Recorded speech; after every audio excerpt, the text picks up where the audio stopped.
You know, you used to give me 7s. I'm actually depressed. That's all right. Some were good, but some were awful. Don't forget, you used to get 3 out of 10. Just remember where you started, Jess. That's the good way to appreciate where you started and where you've come. And speaking of where teams are coming and going, both of these teams, Empire especially, looking to get themselves off the bottom of the table and back towards the top. Some will say that's a very, very hard feat against team on the up. But Jess, you weren't so convinced by Rogue. Before we get into talking more around that, let's go through these bans. So the Mav, who we saw earlier on, one of the top bans in EUL at the moment, taken away along with the Habana, the double hard breach coming through, surprising no one here on Clubhouse. Also, the highest banned defensive operator of Valkyrie, also going to get out of the door. That's just going to boast a higher statistic come next week or next play day, even if we do bring those graphics up yet again. Double hard breach ban for me. Des screams that these attackers, or rather the defenders, of which Rogue will start on the defense, want that control of site. It's something they've been struggling with. And I think out of all of the hard breaches that are the strongest on this map, it will divvy up depending on the site between Maverick and Habana. For me, Habana's the strongest currently. So they'll only have really Ace to work with here. Thermite as well. Both of these teams can run both of those ops, and they're going to bring both of them as a result. It does feel like they're much more generalist in a sense, the Thermite and the Ace, whereas the focus on the Maverick, of course, being able to get through any wall that stands before him, thanks to being able to use the blowtorch to burn through electrified walls, muted walls, whatever. The Habana on this map is an absolute terror as well. The Queen of Hatches is the way the devs described the Habana and the direction they wanted it to go in. I'd say mission success with how we've seen so many teams using it quite effectively. Some questionable use in the Yukin 2 quals of the day, where they got 2 charges, lined one up in one corner of the hatch and then 2 in the other, and I was like, guys, what? Just put 4 in the middle. Like, this is an Oregon meeting hatch. Like, it can't be stopped. Just open it. Questionable. But either way, Queen of the Hatches is a very good description. Rogue bringing along the Bandit here. That screams to me immediately Denial is going to be part of the plan on this east wall. You know, Rogue's always popularized doing that kind of bandit trick. Some teams, like Team Empire, they're going right up against, I criticize for being so minimalistic with their wall denial. They bring a mute, slap it on the wall, walk away. I don't like it. I don't like it. Challenge the wall. Waste some time. Do what you can. Aces is going to be the front man for that. You know what else is nice and interesting we haven't seen in a good long while properly, like it used to be the meta last year? Bringing those evil eyes into both Garage and over towards CCTV. Crying's going to be the one rocking that operator today. He's looking for those drones. So if you're wondering why he's running around wildly, he's just drone hunting. Let him do his thing, because each of those drones are worth their weight in gold. Did miss the one that was sat in secret there, so at least it's online. This is often why you'll see a lot of teams put the focus on drone preservation early on. In fact, it was old school M&M, I believe, who once said drones are like gold dust. If you lose one in the drone phase, you've already thrown away your drone phase, is the way they looked at it. And Sky has lost his one that he brought along here. Not going to be crying over spilt milk too much. They're much more focused here on looking to this east wall. They're playing for the game. They've got Rips playing on the downstairs as well with the impacts in hand. Of course, not going to be of any use here. But how long can Aces hold out for? Normally you have a combination coming out from the west window with a frag grenade, for example. Aces? But here they can't deny both. That's smart. So what they're trying to do there is open both walls at the same time. You can only block one with the Bandit, and away they go inside 60 seconds. Oh, what a shame. And a lot of people would say, well, you can't bandit trick it, you can't do this, but you can essentially, if you sit close enough to the panels, you can hear which one the thermite charge is being placed on. That's the one you want to deal with over the ace charge, because ace charge, it takes a little bit of time to deploy. That's the one you could probably counter with some impact tricks as well. But albeit they were able to waste a little bit of time, enough so that we're actually reaching the halfway mark of the round now, Des. That's a good little hit there for the attackers to go, all right, we've lost a bit of time dealing with this bandit tricker. We've also lost a little bit of our EMPs, our concussion grenades in the drone hole, and just time overall. I think that was the perfect sneaky play there. The Jaeger, who is it? It's going to be Leon. He's the one that crouch walked through that line of sight. No rotate there this time, Des. Just the sneaky line of sight. What do you think of this new change? I like it. We've seen actually Train Hard last week were a team that reinforced both of these walls, and that enabled BDS to get away with their rush plant in round number 3 of their game. What a cheeky run out from Aces, and no one looking to provide fire support for Dan. I mean, quite rightly so. You get this east breach open, you leave one player there, you rotate everyone else off to go and look for the construction wall and to push into cash. You don't expect someone to run out and dink you in the head like that. Fair play to Aces. They're now going to have to commit someone out towards the east, but the frag grenade comes in, and Crying on those Maestro Evil Eyes is going to be taken out. Well, they're doing a double pinch push here, and that's a really popular way to push, but they're down to the last 35 seconds. Man count is even, but they're worried about all of these evil eyes spotting them continuously. Looking at where that diffuser is, I'm having a little bit of a sneaky suspicion this is a cash plant they want to do. That's why they need always out in the platform. Without that cross counter, they've got nothing to work with. Shepard rotates over to window. Surely he doesn't do a hop because Aces is there to collect. I think they know, and the panic here of losing that Sophia means, yes, it's a late rotate over from the Sledge, and they're going to have to go for an all or nothing, but Leon hasn't been dealt with inside the garage. He can't stop Shepard, who's got himself down, but he's going to crouch himself out the window, gets through, gets the down, re-picking it up and re-sticking this plan. They've got to make it work. It's 3 versus 2. Scyther pushes in and wins one, always as well. Rogue do fall down in round number 1, despite a pretty comfortable situation once they've picked off that Sophia. I have to eat my words. I have to eat my words because you know why they did a window hop plant? Because there was no garage rotate. And the only way that he could counter through the solid metal part of that shelf there is doing the window hop, which that player behind you at that window can counter very quickly. Albeit he did die to the pre-fires. So in a normal situation there that wasn't quite as stressful and time demanding, the attackers absolutely can guard that player. But he managed to pick up the plant, retake it over, and all was not lost because Always had rotated to the platform. Ooh, that was a scary, scary round because that plant we haven't seen in almost ever.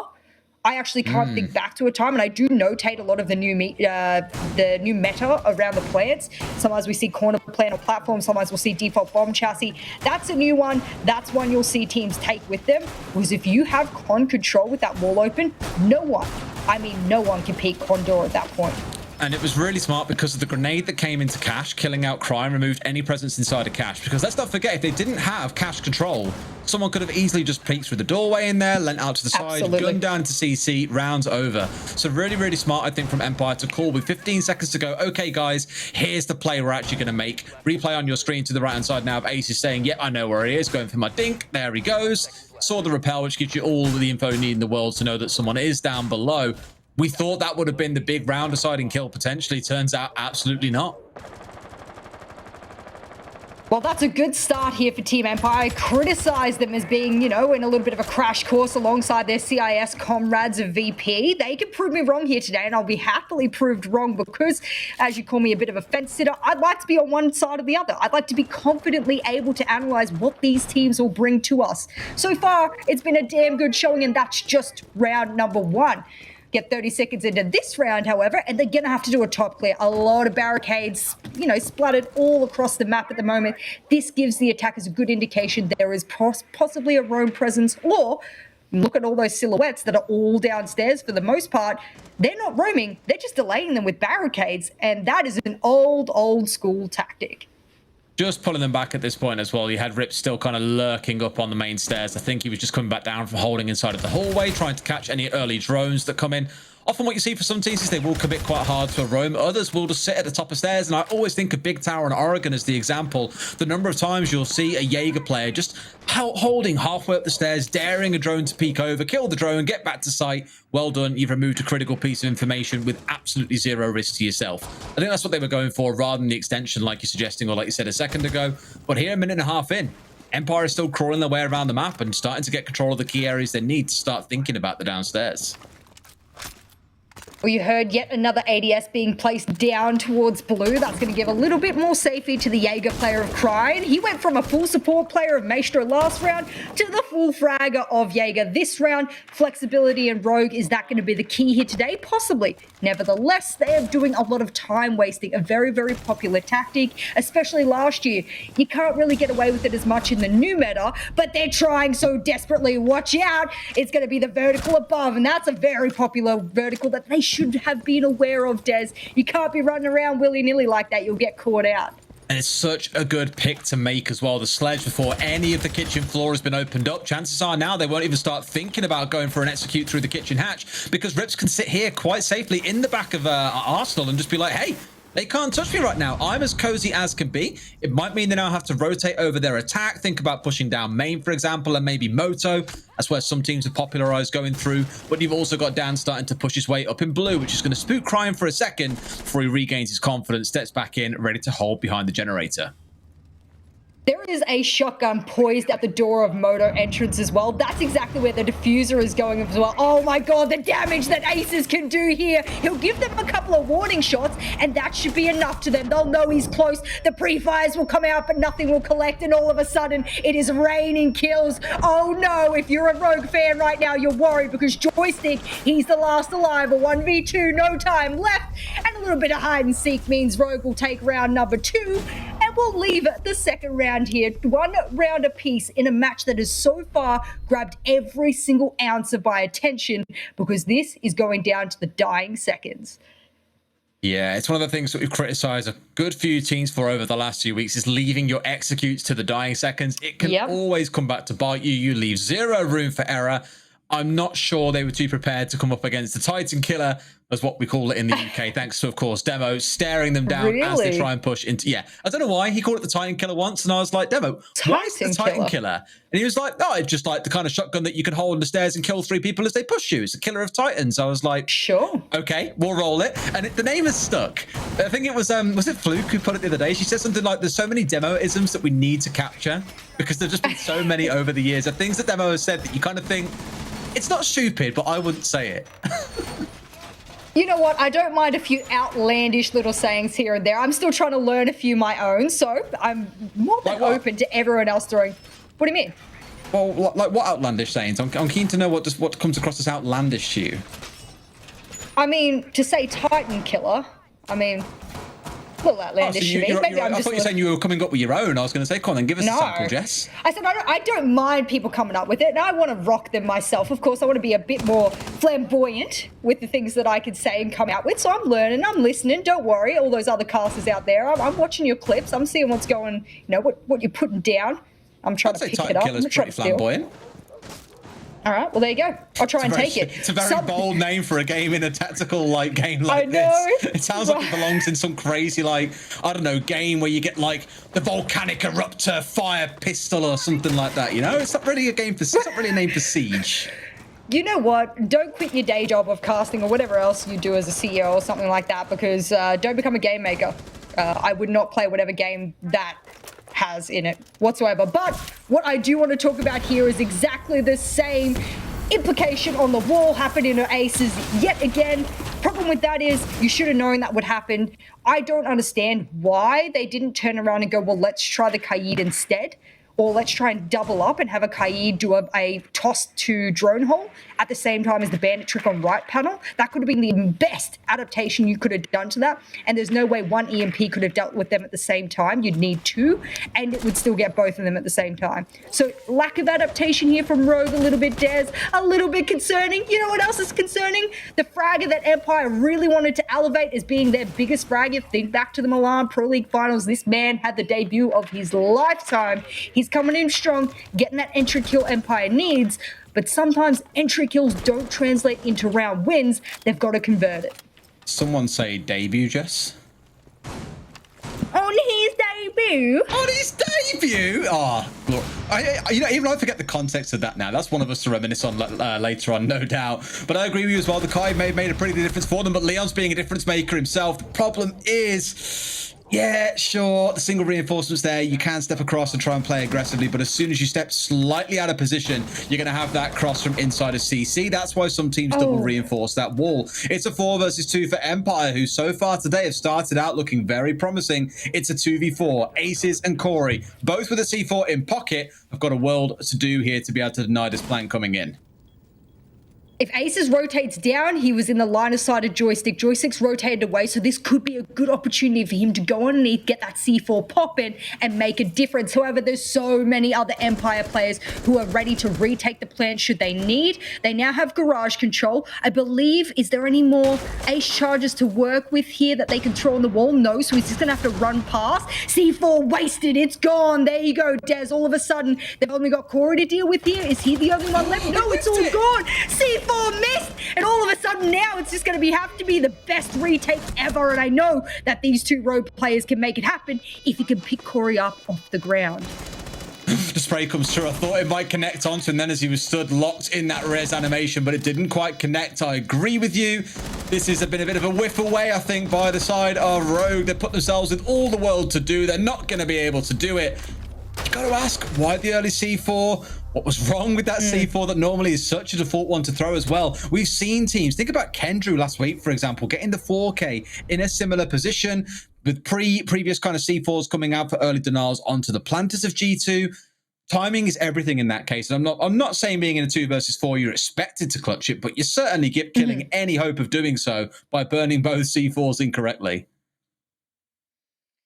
Oh, this is what I wanted for this matchup. I did say I was sitting on the fence because I felt that if they weren't on top of their games, then it would be a back and forth, or rather if they're both on their games, which it seems like they're not, a few cracks showing here for both of these teams, then this will be a back and forth or an Empire-sided matchup. That's what we're seeing so far. I do want to bring it back a little bit and say, well, the attackers, considering the new meta change, have had a bit more, room to grow. Let's talk in those kind of ways. I think that's the best way to put it. They've got room to grow. Attackers are winning far more rounds than they used to last year. Their attack and win rate might just be favoring Empire here, and they're a very cut and dry kind of team. They'll follow a recipe to the T, and that's what they do on attack. They just do the same thing every time. If it ain't broke, why change it? So that's what works for them, and I like it. And I don't know whether or not that's why we're seeing them consistently run out of time, because teams have worked out and they just go, oh, well, we'll barricade some doors. That'll waste your time. We'll do this. That'll waste your time. And then hopefully our fraggers at the end, or our support players,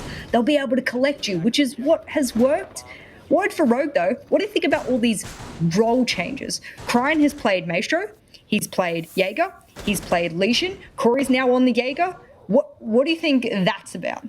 Leon's played Jaeger, now playing on the mute. Yep, Corey's gone away from the mute. There's just lots of jumps and changes, and I imagine it's more down to certain site setups. They know someone wants to play a particular role, and maybe you sit down and you're setting it up as a team. Sure. You're saying, okay, who's playing on the roam here? Who's doing that? And someone goes, oh, I'll do that. That's kind of my sort of vibe. You do see this in a few teams when you look across their stats, that there are 2 or 3 players that have Jaeger as their main operator, because they just flex out so many different operators where, although a Jaeger is present in every single round, you might only see another operator once in a blue moon on a specific site for a specific strat. So it is quite interesting how it works.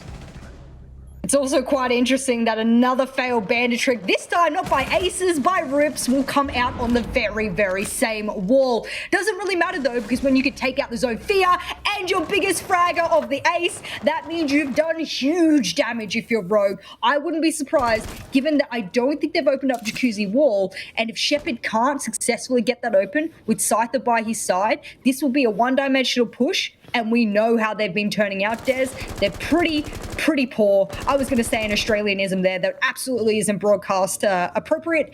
But I'm going to have to pull myself back to the PG-ness. They're going to open the wall now, mute jammer on it. It will get dispatched off by the EMP.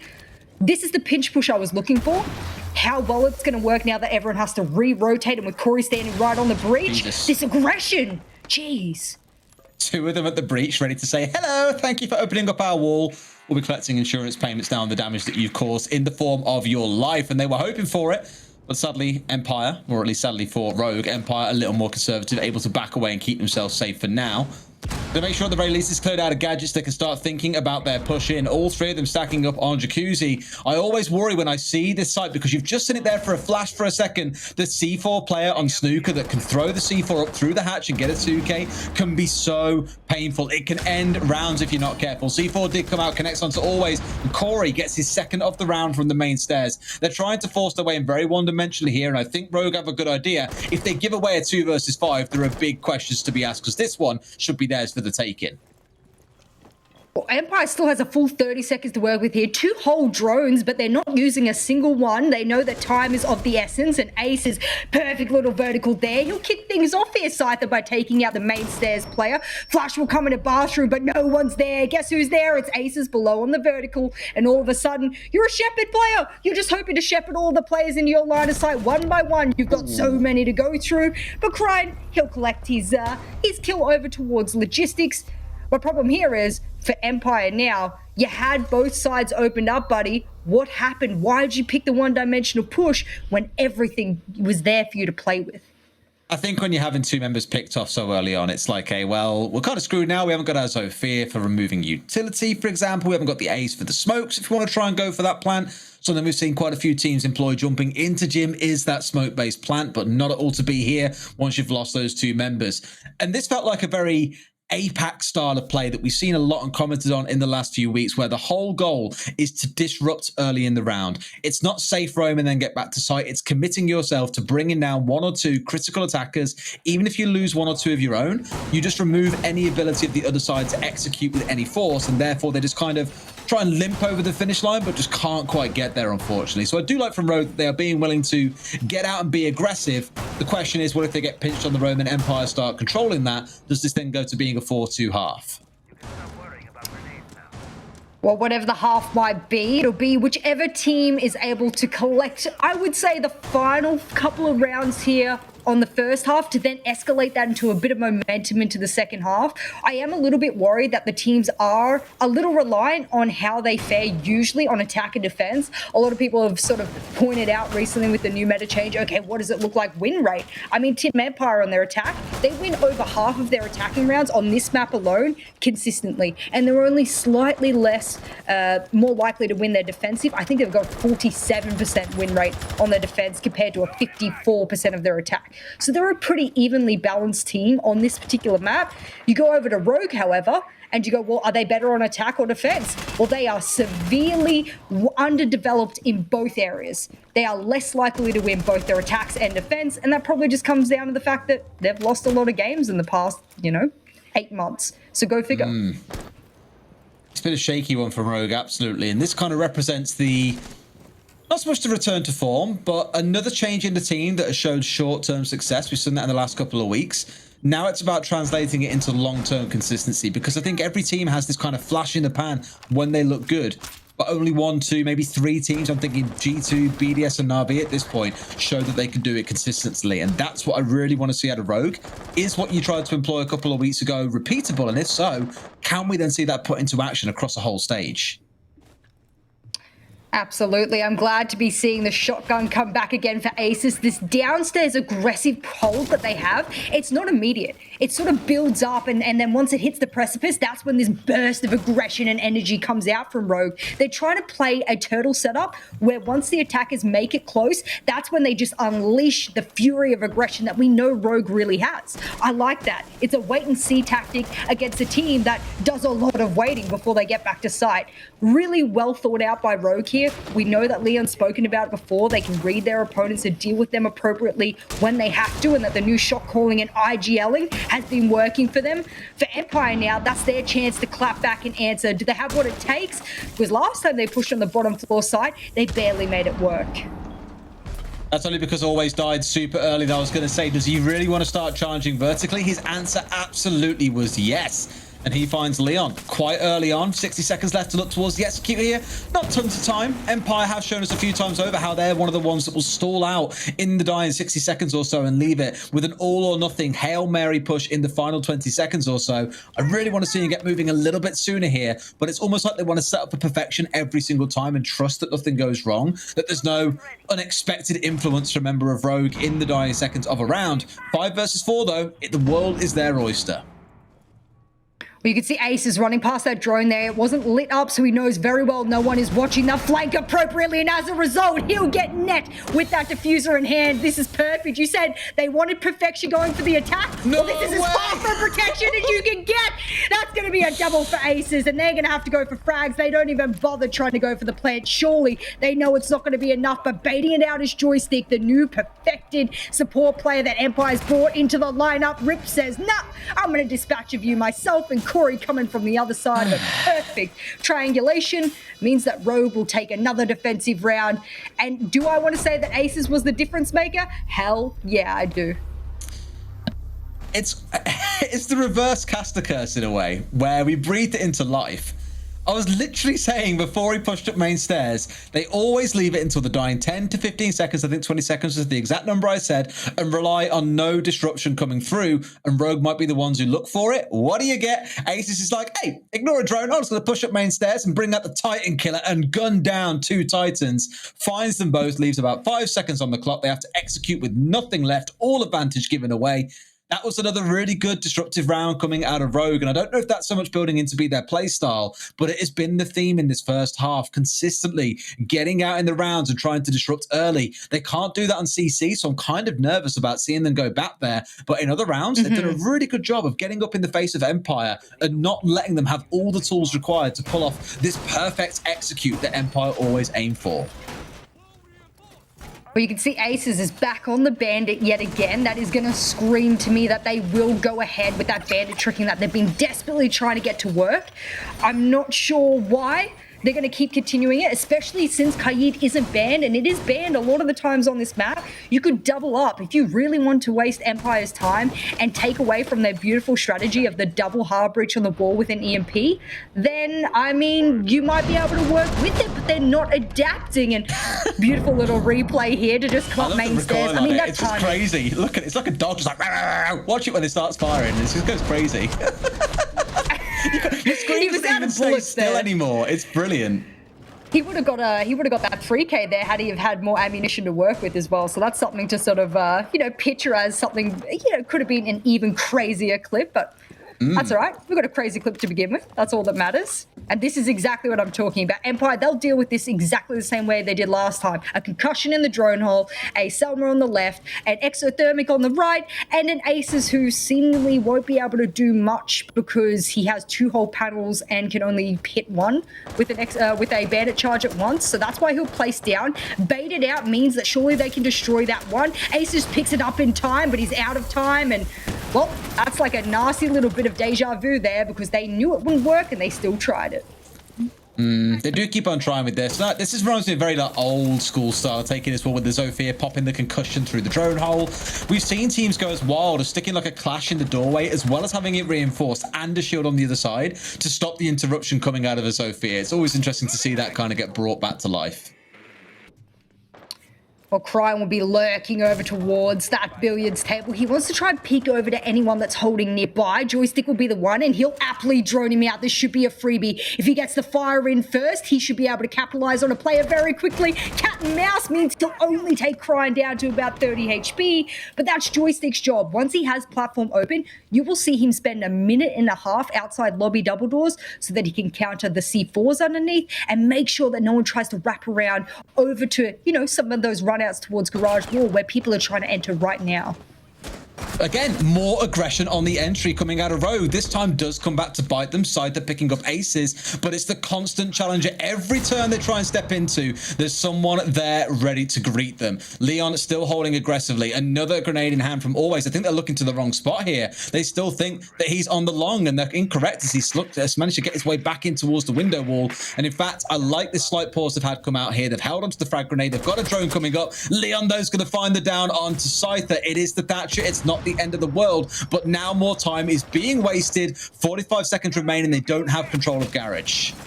No, Cryon, you gotta hit your shots, buddy. You can see him. He knew he'd missed every single one of them through the grate there. That would have been a huge pickup. Joystick, I said, he'll stick below and he'll get the ones running underneath and he'll collect 2 for the trouble. And all of a sudden, that double kill that was all Cryon's to have won't be his anymore. Leon and Corey left. Can they do it? Oh, man. I mean, Joystick himself has gone and basically turned this round on its head with the 2K. I said I was concerned about this coming into a 3-3. What I'm more concerned about, Jess, is the 10 seconds left in the round. They've got smokes to push through. They've only just killed out the Garage player, 3 versus 1. Joystick on a triple kill, and I think Corey not going to be able to do it. Make it a 4K for Joystick. That's how you guarantee you win back a round that looked to be held up inside a Garage. The half ends 3-3. Now, I distinctly remember the analysts on the desk, or rather, even in the pre-show, talking about, whoa, could, Empire really find their feet? Now that Joystick's on a support role, he was one of their best fraggers. Oh my God, you and I both have seen it live in front of our eyes, the absolute monster that Joystick can be on support. We are getting that live here for us. 11-2. This man on the ace, very reminiscent of his opponent of Shaiko, who's been doing exactly the same role on attack himself, especially when he's on maps where it requires hard breach. He is making the difference here today. Empire, the rest of the team, we're constantly talking about how Shepard's stepping up. Today is the joystick show, but we need the rest of Empire to step up in this second half if they want to take this win out of the hands of Rogue. Oh, well, initial thoughts, Jess. I always like doing a little bit of a halftime wind down in my notes as well. I'm just kind of wrapping up how it went for each team. And I think from Rogue, we saw some promising signs, but I always kind of draw back to the same questions of, if that aggressiveness doesn't pay off for them, what next? Can they hold site well? And the answer relatively consistently seems to be no.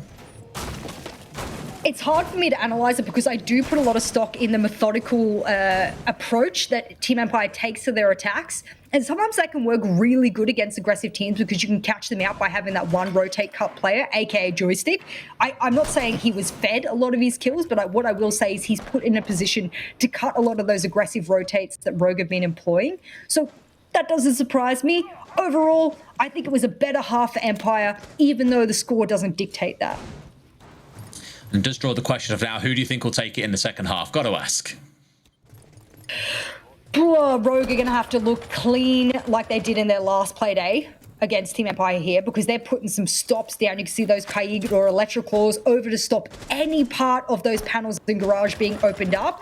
It's a popular sort of strategy here from teams to use those Electric Claws there rather than Platform Wall and try and bandit trick Platform Wall instead. But I mean, Rogue, if they get stalled out, they might just aggressively push in and slaughter Empire. Yeah, I mean, it depends exactly how aggressive Empire want to go. And this is where you'll see the duality of these two teams, I think, where Empire may play on this hyper-aggressive playstyle and look to disrupt Rogue early on, or Rogue just come crashing down on that and look as dominant as they did a couple of weeks ago when they absolutely stomped over their opposition, showed that no one can contest, and that was on Oregon, I believe, as well, actually, now I think back to it. Just having absolutely no problem in dealing with the other team when it came round to their potential aggression or trying to upset Rogue. We'll see if it plays out the same way. But now it's more of the focus, I think, on choosing where they're actually going to attack, because as it stands, Empire probably sat here halfway into the round like, where's the knock-knock coming in onto CC Breach? Yeah. Where's the pressure coming into Garage? We're still waiting, guys. Hello? I don't really know what's going on. I would love to be that, you know, deep-sided an analyst here that goes, yeah, they're just doing this, this, or this. But it's almost as if Rogue hasn't been able to deal with those bandits. Finally, they do. And with the Thatcher unbanned, you would argue that that should have been done in the first 30 seconds. That's not a hard thing to deal with, ladies and gentlemen. So questions being asked, where did the first 2 minutes of this round go? And why did it take Rogue so long? Or are they just squaring us up to have the most explosive execution here that we're not ready for? You see the flashes going over there to disable the ADS, which they have now been. Now Leon's going to step forward and look to get things opened. Out comes the frag. It goes singing over the wall and will connect. At the same time, Shepard swings onto Aces and brings him down. 4 versus 4. 45 seconds to play, and Leon, doesn't matter what operator you stick this guy on, he could be on plant responsibility and he'll still step forward and go for the frags.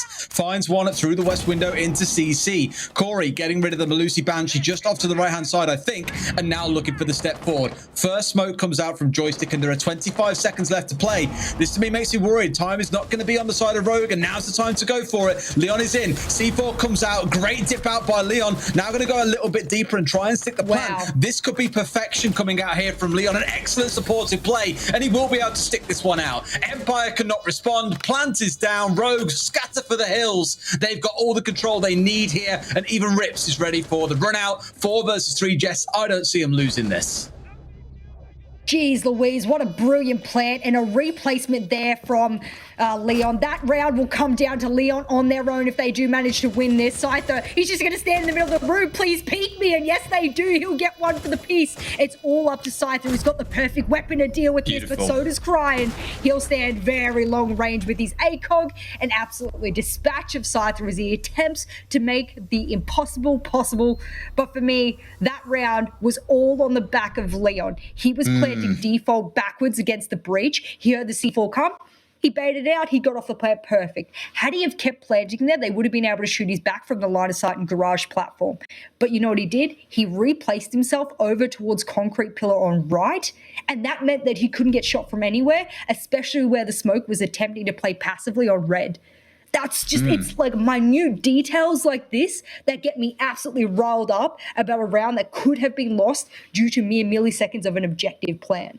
Well, this one will really finish you off, Jess. Think about it this way as well. 20 seconds prior to that plant going down, think about who he killed. He killed the player that was in West CC, who would have been at the doorway to stop him going from that plant. Right. So not only has he gone for the plant himself and expertly navigated a C4, gone deep to go for the second plant, he also killed the only player that could have potentially stopped him. That's not to say the rest of the team did nothing, but I agree with you. Right. So much of that round was on expert play, awareness, coming out of Leon, and being able to find the critical frag that set them up for success. Well, ladies and gentlemen, that's why you're here to watch Pro Leagues, because we've got players like Leon with game sense that can outdo many, many others and bring a round that might not have been theirs cleanly into their hands. Nevertheless, this is the defense I wanted to see from Empire. We know that their attacks can be clean and clinical, but can their defenses? They had that one barely taken out of their hands there from some expertly placed grenades, especially towards Red, really damaging Joystick and killing Cryan just moments before. So they're making a lot of their utility work here on the side of Rogue. If you're Empire, you've got to think of something better. Rogue didn't adapt very well on their defense, but can Empire? And that's my voice break. There's my first one of the day, just for you, that is. What's going on lately, Jess? It's never used to be a problem. I would say being in a very, very cold room of a studio at 2:30 a.m. doesn't help the voice. No, I can't say it does, because your voice at this time of day normally wants to be going to sleep and not doing much, work. Yep. Oh, well. I love my job, love being here, love the games, love the players. That's all that love matters. Me? Question mark? I'll set you up there. Ribbon. Come on. Take a dig. Yep, love take your fill. Come on. You, Des. Loving you dearly. You're doing great. Right, yeah, let's have a talk about basement then. We are seeing the Kai being brought out here. God bless, there's a Thatcher on the other side, else this will be staying very, very closed up. We normally see those come out as a pairing now, I think about it, but when we looked at the ban rate earlier on, Thatcher was significantly more banned out than the Kai was. I think because mainly it's this map where you see them come through as a pairing because of how obnoxious it can be to try and get these hatches open. No. What are you worried about? Not another one. Have they tricked it? Did you just pick up the... No. He picked up the wrong one, I think, did he? No. He did manage to get it. I was worried because what Aces had done was, and he was just moving quickly as an attacker. He threw the first one and started running away. And I thought he wasn't going to throw the second. And I was like, oh no, he's going to trick this. And that's going to be the last exothermic that Rogue has. I've been proven wrong. Don't listen to me. Yeah, Jess, I want to say, we did stop talking about this for a long time, but let's consider that there were a minute and 30 seconds left. There are only 2 drones alive on the side of Rogue. One of them nowhere near the site at this point, I don't think either. They're in a spot where Intel is light on the ground against 5 members left alive. So, fair play to Empire. They've killed 9 drones before the execute even happens. That's going to lead to Rogue having to now go and peek pretty much everything and hope they see the enemy before they see them. All 10 drones dead, by the way. Yeah, how Aces could have known no one was peeking that those bullet holes is kind of beyond me. He didn't really shoot at any of them, and I mean, good on him. He must have supersonic sight that I don't have. They're going to go for an ash wall push instead. They've sledged their way on in, and it's only going to be that Roni to answer. Shepard goes down, smokes will rain out of dirt. Does that one hit? I'm sure it does, but I can't see the health of Leon, and zippity zap goes the Maestro Cam, and all of a sudden they're going to lose half of their HP. They should have dealt with this one, Des. Does Rips even know it's there? I'm not 100% sure he does, but Aces has managed to get his way in. They're going for a plant again. He's going to zap him down again in this case. I think he sees it this time round. Now manages to blow it out. Will now be able to look for the plant and always has got some work to do. Impact comes out, sees one, goes for the down, finds him into a 1 versus 1. Always has clutched it out, even with the diffuser going down. Empire bring it back to 4-4, and someone's starting to say overtime's on its way. That is disbelief to me. I'm telling you, these rounds are coming down to just minute details. Oh my goodness. The fact that Rips was 1 to 2 zaps away from death to begin with, he hadn't shot that Maestro Cam, he would have been DB&O'd. It would have been an artificial 1v1 essentially. Then Joystick goes, all right, I can't kill you with my evil eye. I'll just goes the Elder. And I know you and I used to speak about the Elder last year in great, great lengths, but that weapon is absolutely obnoxious, especially in 1vx situations. Ooh, well, that's a good way to start the first game of the day, I think, with a round like that. First, we have Leon dancing around like a ballerina between the site around C4s and plants and everything else and come against him. step into the next round, and there's always coming up with a big clutch in the 1 versus 2. 4-on-4, as said, keeps things nice and tight between these two teams, and overtime does feel like it's on its way. But first, we're going to head up to gym and bedroom, see how things play out up here. Seeing the Frost and the Mirror being brought along, 2 operators that we didn't see Rogue employ on their defense of this site.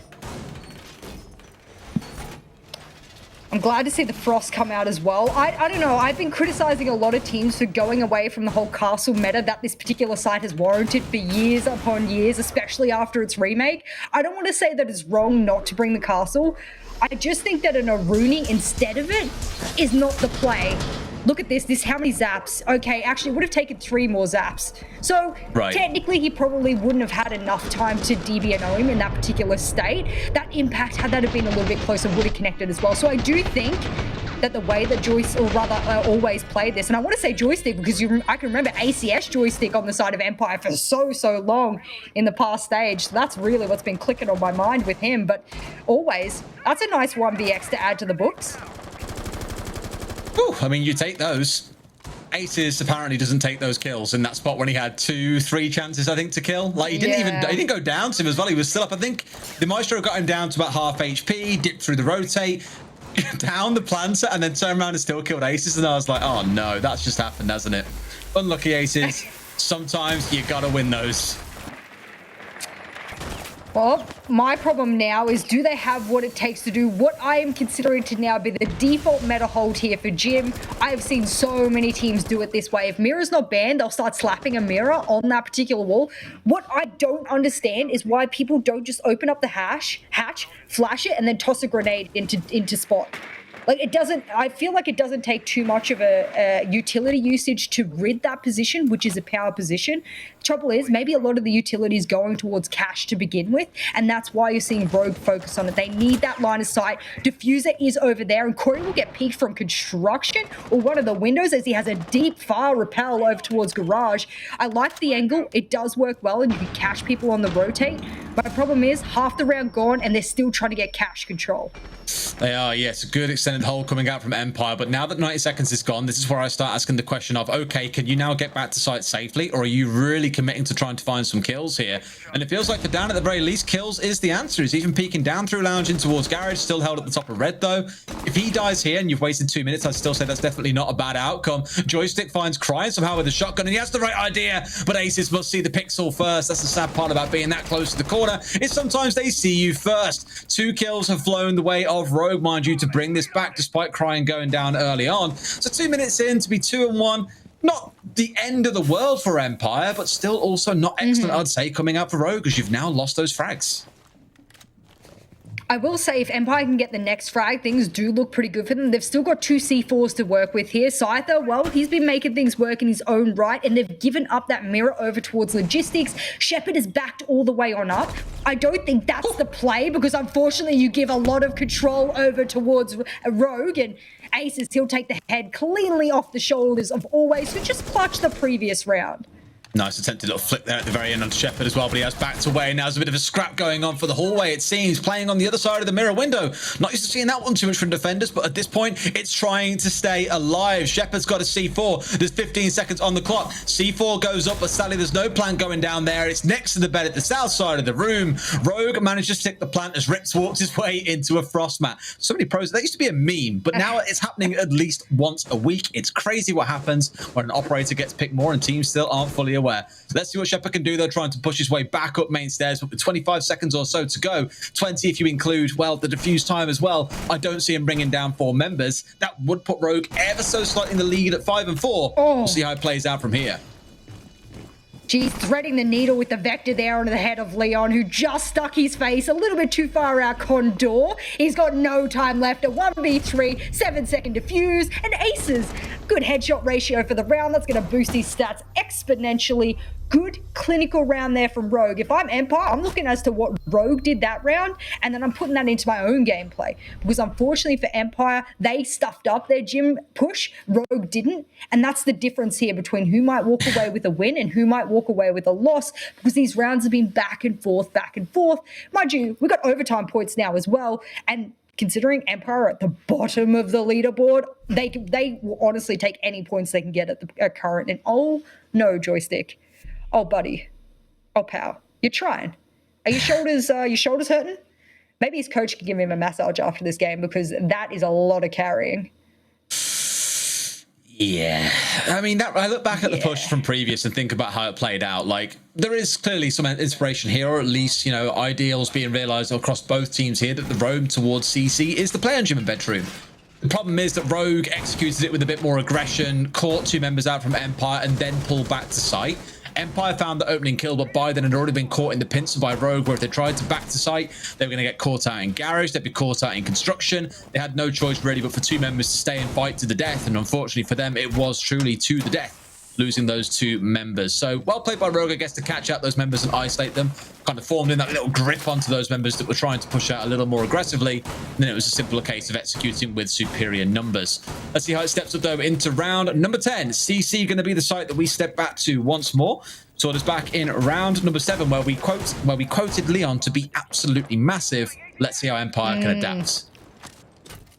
They are actually adapting by doing a little bit more of a harsher con hold, which is fair enough. You would expect, given that's where the plan came from last time. If you're Empire, you want to stall that out for as long as possible.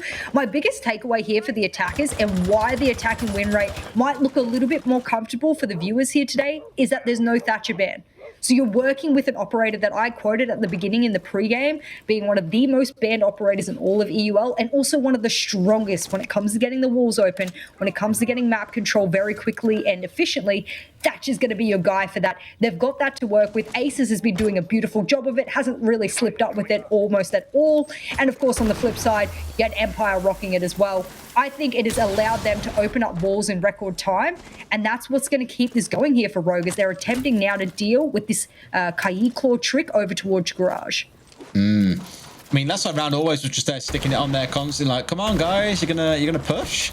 Because it took about 90 seconds for Rogue to start thinking about doing anything. Here, though, there is a much heavier focus on getting this opened up, as we're now seeing. That Electric Claw does go down and deny the second part of it, I think. And look at Always, he's really sticking to trying to keep these walls closed. Both of them electrified by the Electro Claws.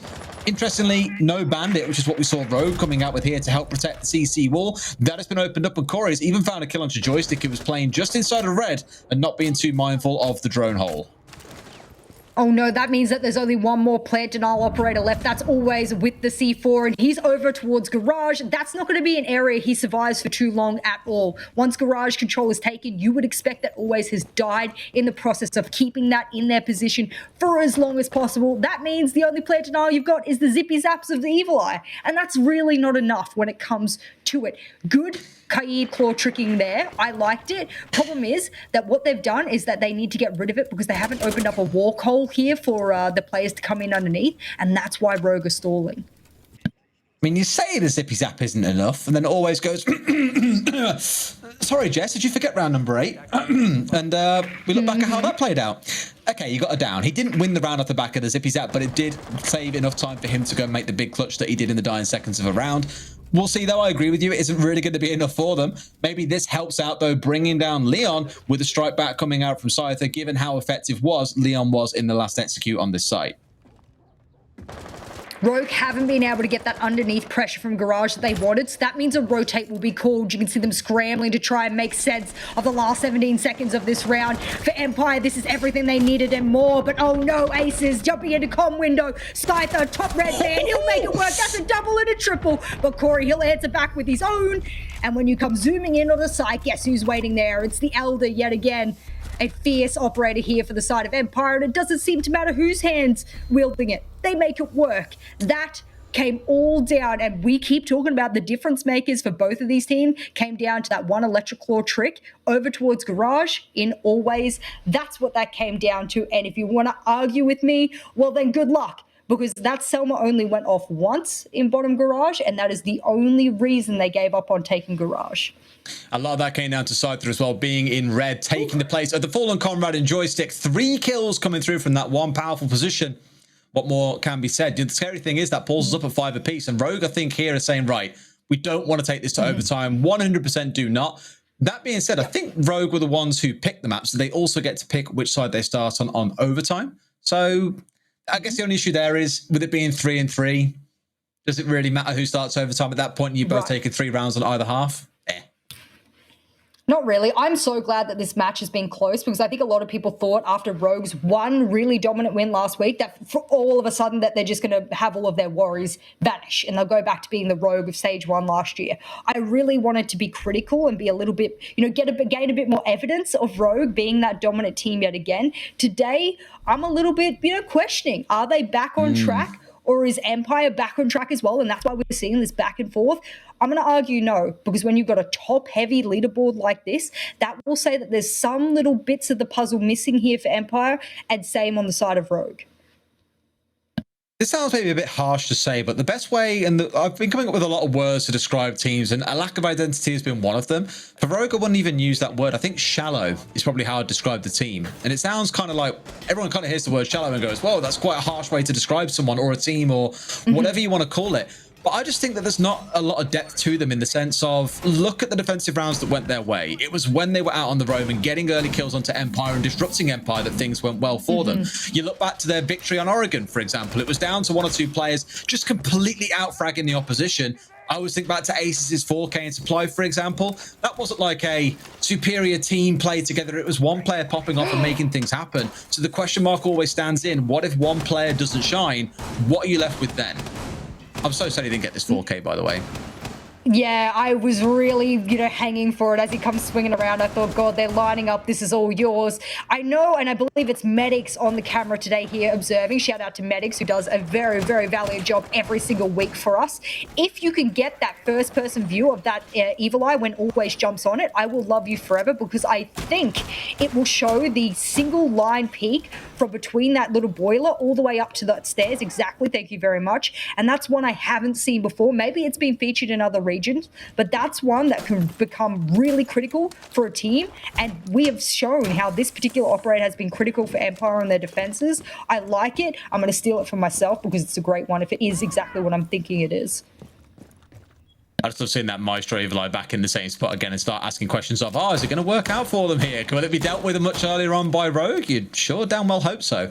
I guess the difficulty is it's not too easy to deal with that Evil Eye while you're above. You need to be downstairs, and generally once you've dropped through the kitchen hatch, one of the last things on your mind is clearing out utility. It's actually going for the execute. Well, look at the speed that Rogue are bringing into this particular attacking round. They've said we're being too slow, and yes, Medic, shout out to you. You never miss it. You always know how to get it. And that's going to be Corey's job, as he's going to be the Zofia Blue player. He knows that that's what he's going to have to deal with. He used one of his impacts already, and I believe that was to get some barbed wire I heard destroyed earlier on in the round. So they made this round a really fast initial entry onto the map, get that map control early, start ripping those hatches apart. My problem will be now, how much can Empire stall them out with their utility? What have they got? 1 C4, 2 impacts with the impact trick that they didn't do. Now they're going to have to use it over towards triple wall, but they've got Shepard on that Echo, and we have seen how absolutely insane Echo players can be in the past few weeks. Well, thankfully for them, there's no one pushing up main stairs with the Titan Killer shotgun, as we saw from Aces earlier on. They've got a little bit more time to space things out. There's not really any aggression coming out of Empire.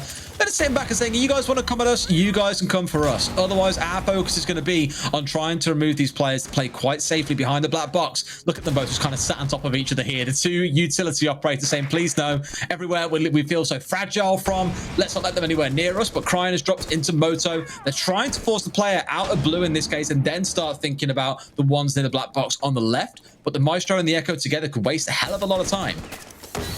Is there one more impact to play with here? If there is, they can really deal with that particular Selma going off on the wall. Oh no, thrown too high. You won't get in on that one, buddy. And that is going to force them to have to crawl on through it with 20 seconds left, Des. That's an impossibility. The Echo's gone down, though. Ace is finding a 2K. He's saying possibility. When a player can step up and make things like this happen, it can completely transform the round. Crying gets a third. Leon is down, so it's technically a 4 versus 2. Make it a 4 versus 3 as another one goes down. Now Joystick looking the wrong way at the wrong time. Aces finds a 3K. Can he make it a 4? No, it's Crying to secure the double. But Rogue, they claw back around. That looks lost when that wall got a little bit scuffed. But sadly, like I was saying, shallow team at points. When a player can walk forward and get 2, 3, 4 kills like that, it doesn't matter. I've got to see the leaderboard here, because I distinctly remember a discussion us having about how Aces was a little bit lackluster. especially when we consider him to be, and I have considered him personally to be one of the biggest fraggers in all of Europe for years.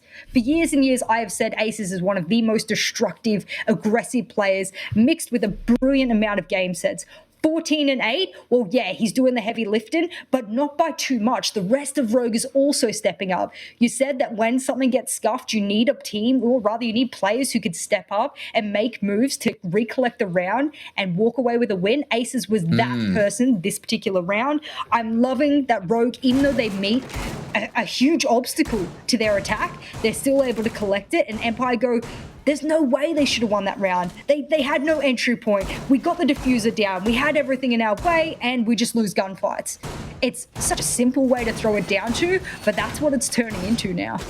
I think for Aces, it was time was the one thing that was really missing. When he had his 5-game ban at the start of Stage 2, he never really recovered. Right. In Stage 2, 28-32 was his KD record. 5-7 on the entry, negative across both stats, never really had a big contribution. Now in this stage is our time to prep. They've got through relegations. The kind of fear of being relegated from last year is in the past, and the focus is on this year and doing well. You're really going to see Aces flourish back into form. And I remember when we came into Stage 1 of VUL 2020 and said, Rogue hold 3 accolades across 3 of their players for #1 spots from the last season of Pro League. I believe it was most 1vx's, that was Rips, most entries, which was Corey, and highest KD, which was Aces. They held that across every single team in the competition. That's just how good they were. It is good to see, again, these glimmers of excellence starting to flash back through. But like I keep on saying, consistency is now what needs to be created.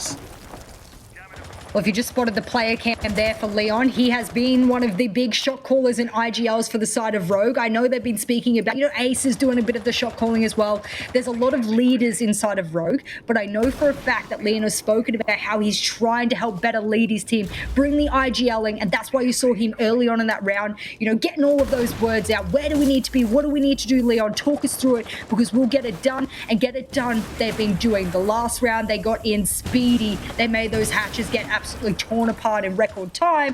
They'll do that with the jacuzzi wall again this round. Now it's pushing over towards cash. What I like is that they're prioritized over towards jacuzzi first, and then they'll go risk their lives over towards cash. Is that the right play? You bet your butt it is. And Rogue, they're playing this round down perfectly so far. Take it nice and slow, no need to rush. Get the CC controls, you have the balcony, and then look towards your execute from there. It's pretty textbook at this point when you want to take control of the site, although we did ask questions around how much time was being wasted. Nice enough for Empire, they haven't been pinched out super early, as that's what bit them last time. That I say, and last time it was a 2-1 on the kind of like kills in the early round for Rogue. This time around, it's a 1-0 with Dan going down on the Jaeger. He's not had a fun time this game at all. Sat on 3 kills, the lowest across both teams. Well, that initial pick there onto Dan, who has had, unfortunately, I got to say it, ladies and gentlemen, a pretty damn bad game for someone, as well known as Dan. Just said this, Jess. He's not put school. I mean, yeah, but I'm trying to, soften the blow a little bit. You've been a bit harsher recently, and I'm the one that stepped back and reserved. The reason I call that out. Yeah, good cop, bad cop. We'll go with that. But the reason I call that out is he was the initial push in over towards cash. Now that they have a lot of time to work with here, the mirror's been reinforced off, and Shepard is absolutely convinced someone's on Logi hatch. That means there's a lot of intel missing for Empire, and now they're just going to have to go off free frags. Where's that bulletproof now? That's the only thing feeding them intel, I believe. I mean, 5 versus 3, they've stepped up and found 2 kills early on here. I mean, okay, early on, 30 seconds to go. When it comes to the execute, it's going to be a 5 versus 3 no matter which way you look at it. Joystick stepping up. At this point, Corey doesn't respect the mirror window, and then he doesn't respect Gym window. 3 versus 2, 3 versus 1. Rips hits the deck. It's Cryin and Leon to push in against Shepard here. Can they put it off in the 2 versus 1? They should be able to. It's technically a 1 versus 1 for a few more seconds, but you need to find the kill. My man sees the peek out, but Leon hits the head first. There goes Leon with the zoom in. Yeah, boy! Look at him. He's ecstatic. They all are. I say they all are. Only Leon's the one celebrating. German's always so calm and composed. At least we get a smile out of one or two of them. It wasn't the cleanest, but Rogue walk away with their second win of the stage. Aces putting on one hell of a show. Ace is putting the frags on the board. Leon putting the IGL and the plants on the ground. What more do you need with a dream team like Rogue? The analysts asked, are they back in form? Are they going back up in the way that they perform in each play day? Well, this play day would dictate, yeah, they're